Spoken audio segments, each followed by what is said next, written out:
Optics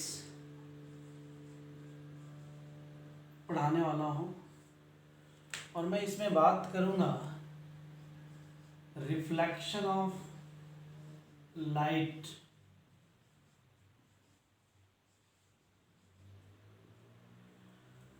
जैसे कि आपको पता है reflection of light the very basic of optics, ray optics. तो इसमें मैं वेक्टर फॉर्म में रिफ्लेक्शन ऑफ लाइट की बात करूँगा।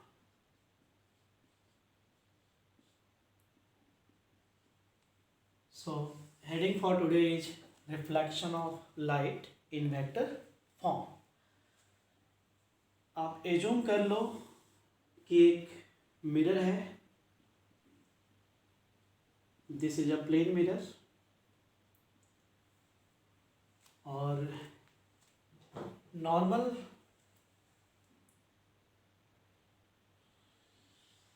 ये नॉर्मल हो गया, परपेंडिकुलर। इसमें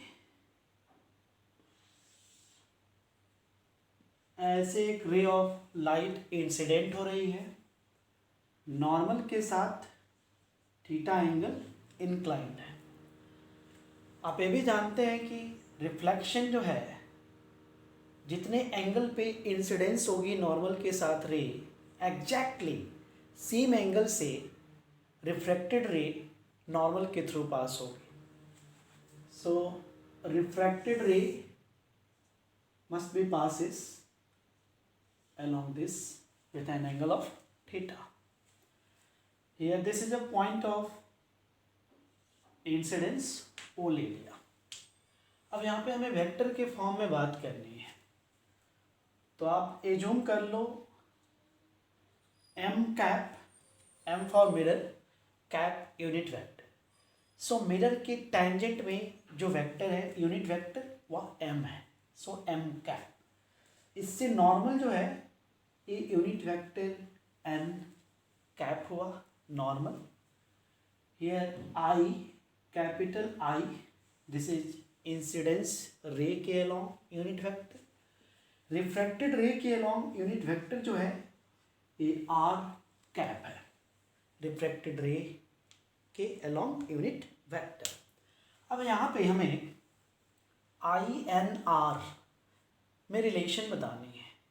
सपोज I यूनिट वेक्टर दी गई हो इंसिडेंस रे के अलोंग, और तुम्हें रिफ्रैक्टेड रे के अलोंग यूनिट वेक्टर निकालने हो, तो आप कैसे निकालोगे? उसके लिए आप देखो यहाँ पे ध्यान देना I। अब यहाँ पे हम लोग एक वेक्टर का वेरी इंपॉर्टेंट कंसेप्ट जो है रिजोल्यूशन ऑफ वेक्टर, वो हम लोग यूज करेंगे, रिजोल्यूशन ऑफ वेक्टर। तो इस I कैप को हम लोग रिजोल्यूट करके ऐसे दो अनदर वेक्टर के टर्म में लिख सकते हैं। ये एंगल थीटा, ये वाला भी थीटा हो जाएगा। अब यहाँ पे इस I को हम लिख सकते हैं इधर कॉस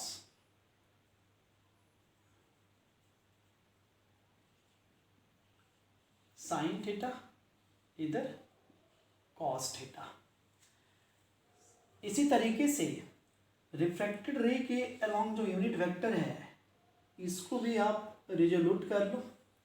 ये वाली एंगल ऑफ थीटा हो गई, इधर इसका कंपोनेंट हो जाएगा कॉस थीटा, इधर इसका कंपोनेंट हो जाएगा साइन थीटा। यूनिट वेक्टर है तो मॉड 1 है, यहाँ भी मॉड 1 है। अब यहाँ पे पूरे वेक्टर को लिखनी है, तो I कैप को हम लिख सकते हैं दैट इज इंसिडेंस रे के along unit vector I cap. इसको लिखा जा सकता है sine theta m cap minus cos theta n cap. मैंने यहाँ पे मिरर के tangentially m cap unit vector assume किया है और इससे नॉर्मल के along n cap vector assume किया है मैंने, तो इसलिए इसको मैंने m और n के टर्म में I को लिख रहा हूँ। सेम एग्जैक्टली इसी तरीके से R जो है रिफ्रैक्टेड रे के अलोंग यूनिट वेक्टर, इसको हम लोग लिख सकते हैं here sine theta m cap plus here cos theta n cap, ये पॉजिटिव हो गया प्लस ये डाउनवर्ड है माइनस कॉस। अब यहाँ पे तुम्हें अब इसमें ऐसे करो, आई और आर में रिलेशन निकालनी है, तो अगर आप ऐसे कर लो माइनस माइनस माइनस, तो ये वाली कैंसिल आउट हो गई। So here I cap minus R cap, this is equal to -2 cos theta N cap आ गया, -2 कॉस थीटा एन कैप। अब यहाँ से हम लोग लिख सकते हैं R cap is equal to I plus 2 cos theta N cap, 2 cos theta N cap.